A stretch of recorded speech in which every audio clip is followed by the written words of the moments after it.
My guest for this episode is Jeremy Baker.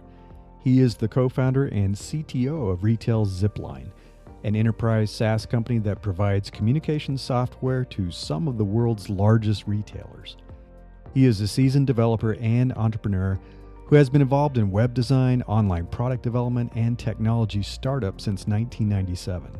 Prior to Zipline, Jeremy co-founded Mighty Hive, an enterprise software startup acquired by S4 Capital for $150 million. Before that, he worked as a senior prototyper at Yahoo, which is where I met Jeremy when he joined my search team way back in 2007. I think you'll enjoy hearing about his non-traditional career path. This is Invincible Career, and I'm Larry Cornett. Welcome to the show, Jeremy. It's been a while. Thanks, Larry. Happy to be here. It sure has. So let's start with talking about who you are and what you're up to right now. Yeah, great. So my name is Jeremy Baker. I'm the CTO and co-founder of Retail Zipline, which is the second VC-backed startup that I've founded in the last 8 years, I guess. I'm a very developer-focused CTO, having been a developer for just over 20 years with a couple big companies like Yahoo, a number of startups, and then a number of consulting gigs, and just really exploring a lot of different ways to make a living as a developer over since I was about 16 years old. Yeah, that's pretty cool. Yeah. So the one thing I want to dive into, because I think it's fascinating and I think it's really inspiring, especially for some of the younger people listening, is that you came from a non-traditional background. You don't have a traditional CS degree. And I remember we talked about that when I met you many years ago at Yahoo. But let's talk a little bit about your non-traditional path and how you educated yourself. Yeah, I think, so in my case, I didn't grow up. I grew up in a really small town in Canada. I didn't grow up in an environment where it was obvious that I was going to university. That was never a path that was recommended to me or forced onto me in any way. I also didn't have great grades in high school. Mostly focused on learning stuff that was interesting to me. And I was always good at computers. I always found them fascinating. I built, we had Macs at the time, Apple IIes in high school. And I was teaching myself C++ programming, and you just couldn't do that effectively on a Mac. So I built a little computer lab in a drama closet in high school, and invited kids, and we'd build our own machines and get parts. And so when I was 16, I started a hardware company selling computers that I'd assembled to local businesses. And around that time, this is 96, the internet, BBSs, and Netscape Navigator was a thing. So I started getting really into using the internet. And I ran a little design business, selling the computers, designing menus, stuff like that, whatever I could do on a computer to make money, because that was really the only way to have livelihood. I didn't have a lot of money in our household. So when I hit the point of graduation, I had just enough credits to pass. There was no scholarship that I was going to be getting. There was no grade point average that was going to get me into a Canadian university, and we didn't have money to go to university. But what I did do is I went and I stayed with a friend for a month at UBC, the University of British Columbia. And I spent a lot of time with the fourth year computer science students. And what I learned was they were learning a lot of great computer science fundamentals, like how to write a CPU and how electricity runs a computer. And at the time, I was debugging Windows machines. I was building websites. I was doing a lot of things about the internet that just wasn't being taught in university. So for me, even to aspire to university, I had the choice of, look, if this is what I'm going to be after 4 years of computer science versus what I know today and what the internet is doing, it seemed like a divergent path.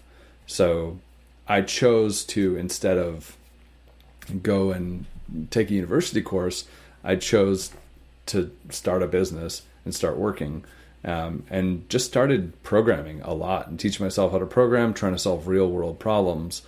And essentially did just that for 10 years straight. I helped build a product called Club Vibes back in 99 to 2002 that was a large nightlife entertainment site online.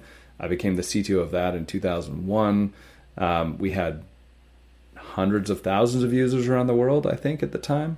Learned a lot about uptime, reliability, building features, user feedback, all those things. And then just kept kind of jumping to new problems that I wasn't familiar with. So I kind of joke that I took a 10-year university because I might have had a lot more exposure in a 4-year university course, but it wouldn't have been as topical as I was looking for because I kind of grew up with the internet in that case.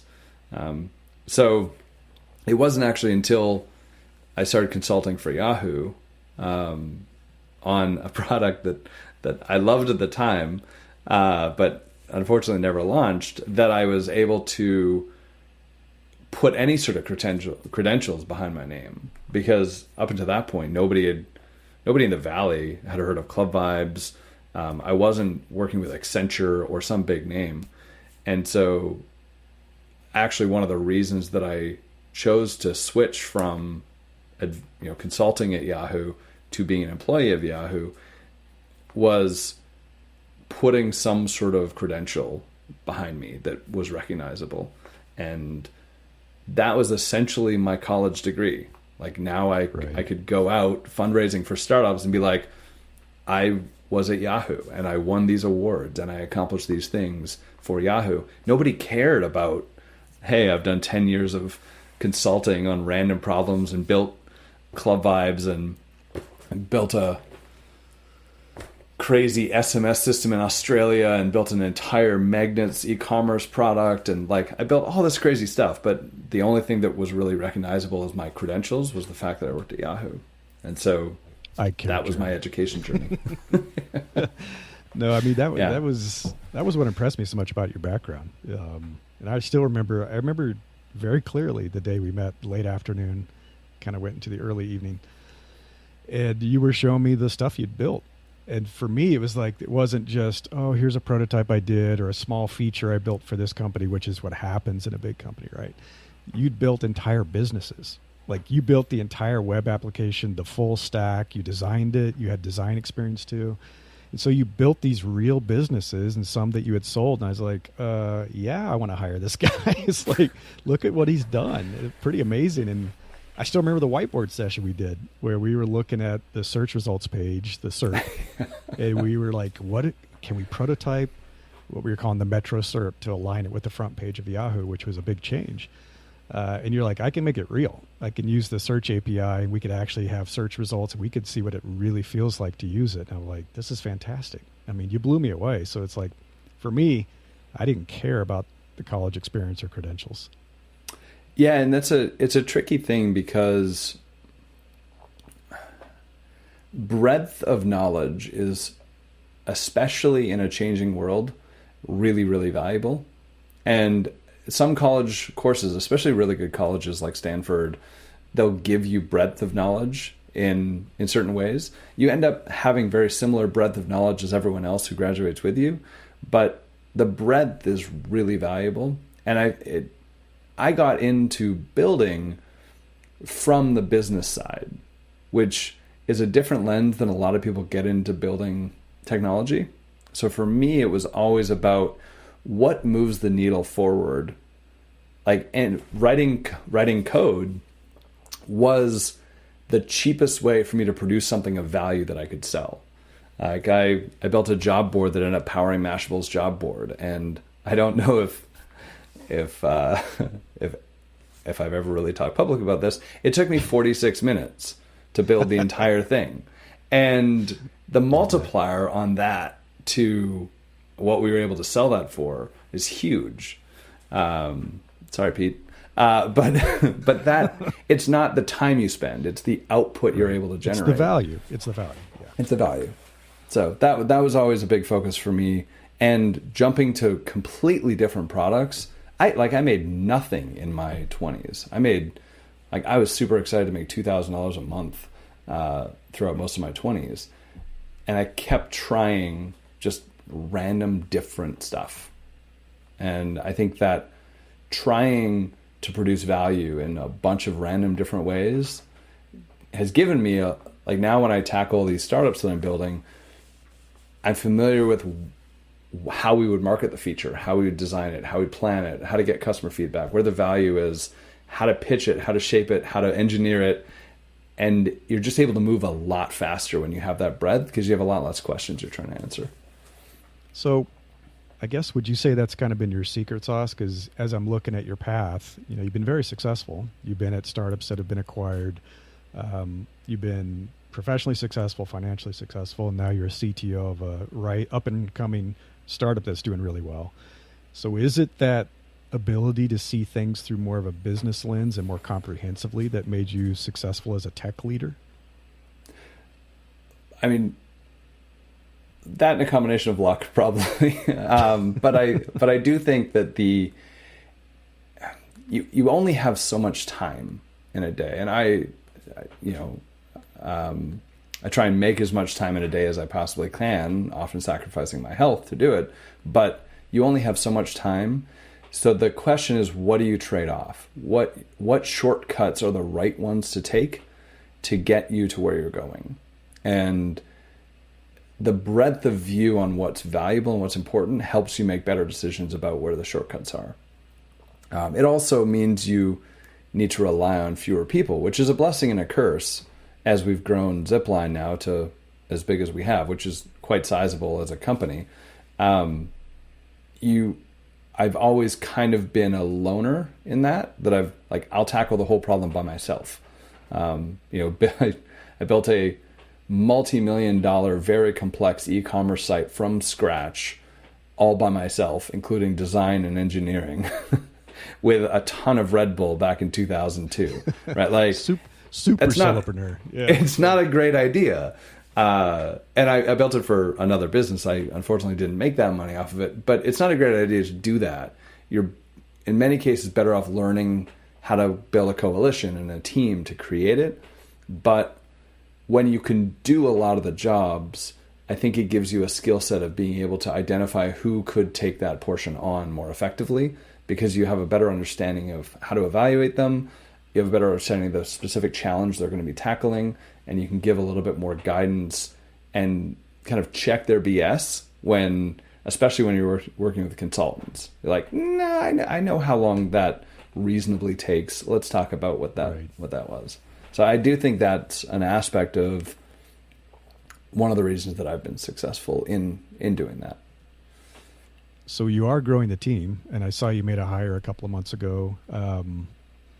What do you look for in talent now? So now that you've kind of worked the full stack, you've been doing a lot of stuff solo, and now you need a team under you because the CTO can't code everything for a growing business. So what are you looking for in talent? How do you recognize great talent? For me, it's,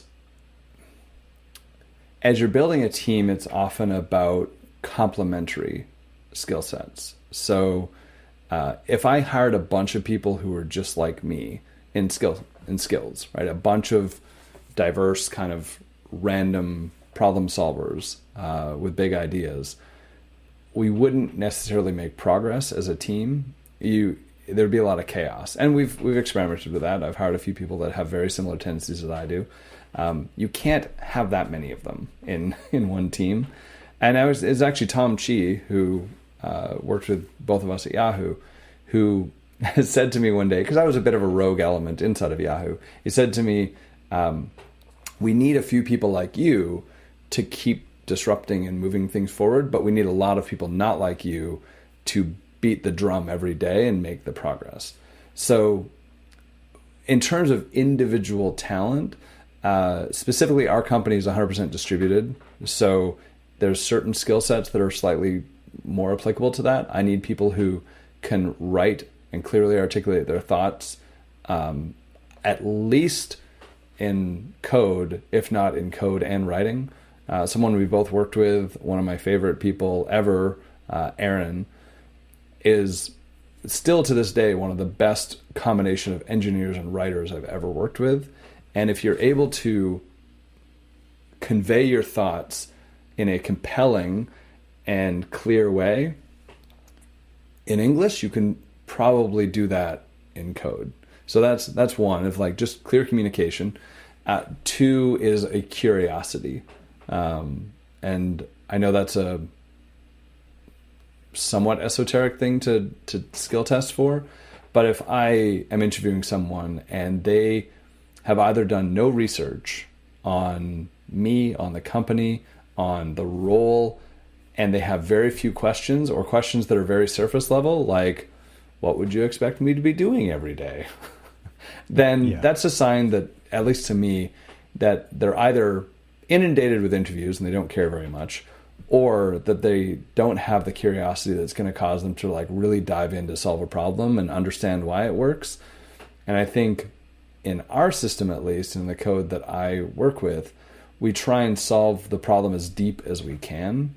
And I find there's a lot of surface engineering where you either write it from scratch to patch over a problem, or you're literally just stacking monkey patches on top of each other. And so I think the curiosity to understand like how do you get to the bottom of this problem and solve it as low as possible is really valuable.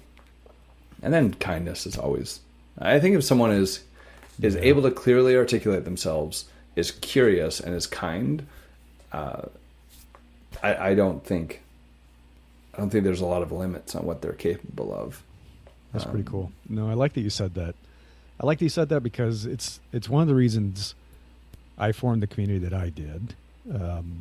Because I had a mixture of experiences in the corporate world where there were wonderful people I worked with. They're very kind people, very helpful, very supportive. And we've stayed connected ever since. So I've been friends with some of these people 10, 20, 30 years because they're great people to have in your network. And there's been others that weren't quite so kind. And they climbed the ladder and they clawed their way to the top, but then nobody ever wants to work with them again or for them again. And it eventually catches up with them. So I think there has been historically this weird belief that you have to be a political animal and climb your way to the top and crawl over all the dead bodies. But I think that's coming full circle where now it's people that are just good people to work with and take care of their team. They, they want to succeed. They want the business and product to succeed. They want to do good work, but they also want to have good relationships.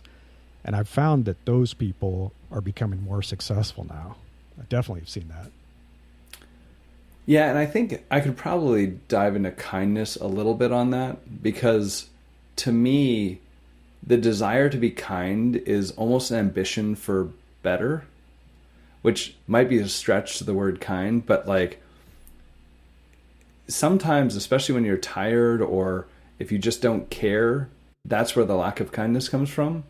But if you want either relationships or situations or people's lives or their experience to be better, you demonstrate more kindness. And I think of that in terms of like when I write code, I'm thinking about the people who are going to have to deal with that code. Right? Like that's kind to my fellow engineers to not leave them with a pile of junk spaghetti code that they're going to have to untangle. And so I think kindness is a much bigger word in practice than it is in most people's lexicon. Yeah. No, I like and that. It also attracts, like you want to work with someone who is going to do well for you. Like everyone has a little bit of, some people have a lot of that selfishness. I think generally we should always look out for ourselves on some level, right? If not on every level. But the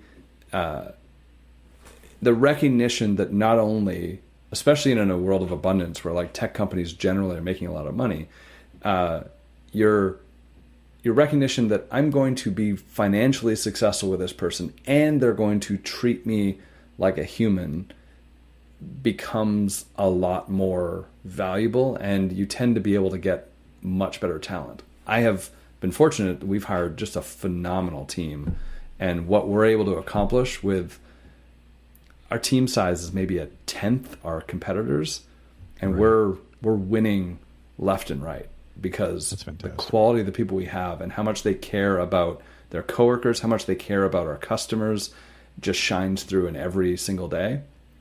And a lot of that is the kindness.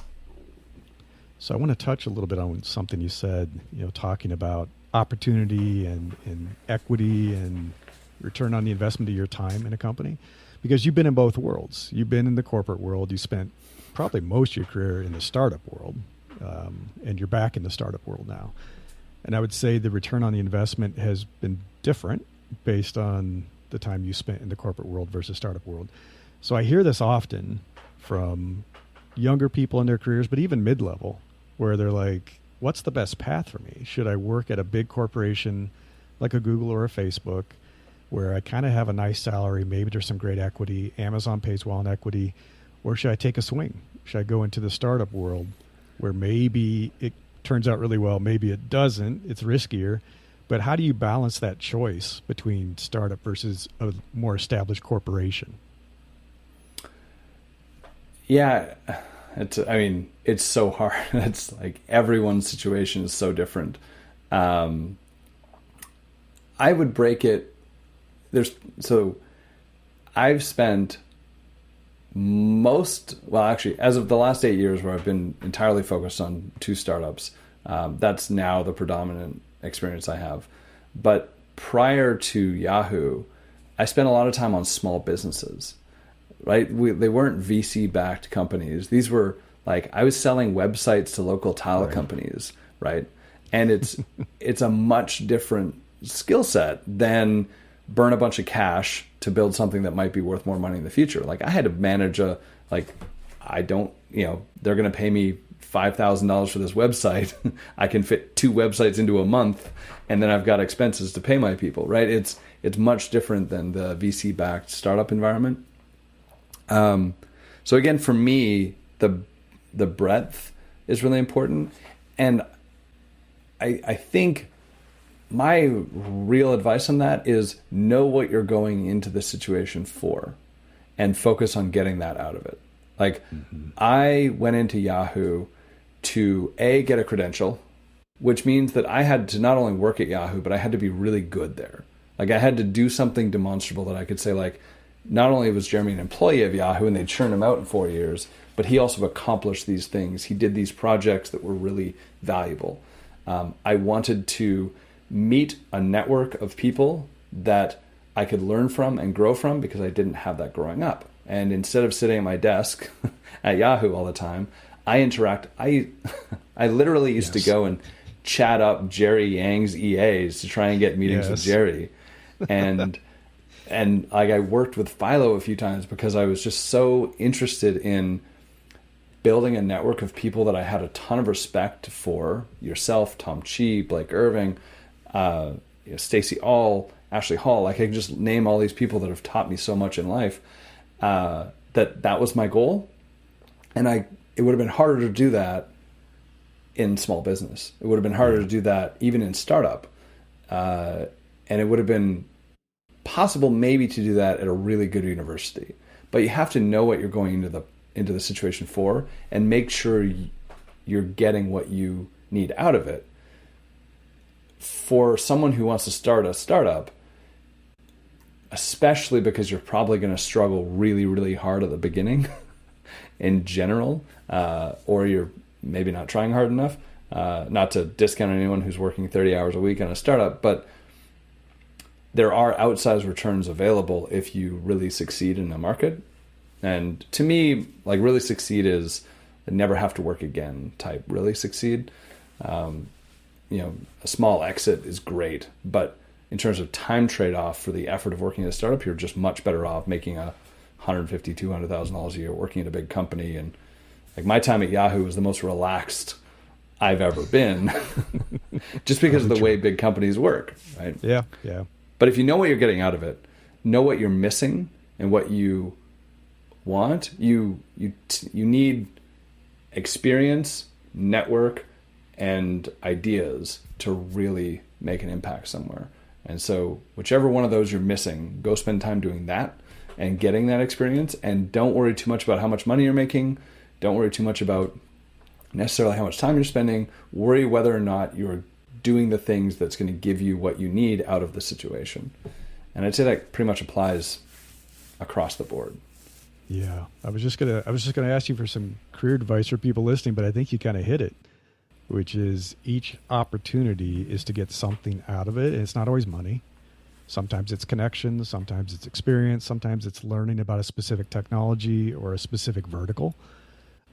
It's not always about chasing the money. There are so many things that are valuable in the experiences that you have to kind of think about the full portfolio.